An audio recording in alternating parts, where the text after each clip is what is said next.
60 वर्षाच्या म्हातारीनं 70 वर्षाच्या म्हाताऱ्यावर केस केली. किती वर्षाची? बोला बोला, किती वर्षाची?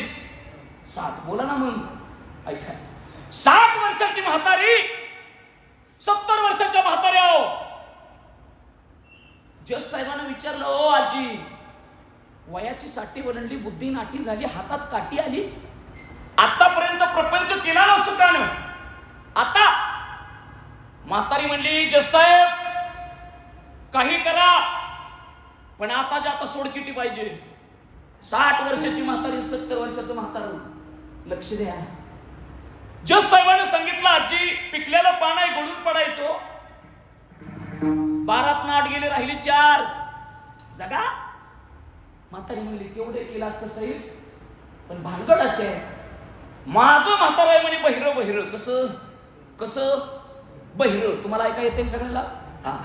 म्हातारं बहिरं आहे आणि पोराने त्याला तसली वायरीची मिशन आणून दिली, कानात घालतोय, आणि माझ्याकडून काय चुकलं की नुसतं बडा बडा बडा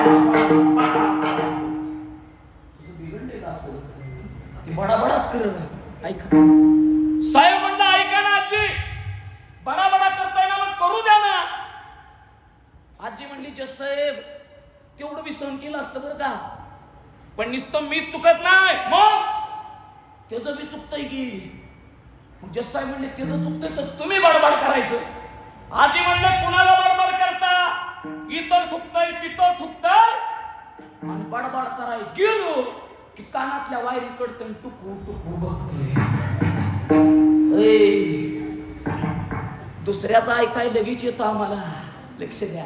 खरं सांगू का इंदापूरकर, स्वतःच काही चुकलं ना तर माणूस वकील बनतोय, आणि दुसऱ्याचं चुकलं की जज बनतोय. ही कलियुगाचं महिमा नाही दादा, हे कुणाला घावलंय. आणि म्हणून तुकोबा सावध करतात, सावध झालो सावध.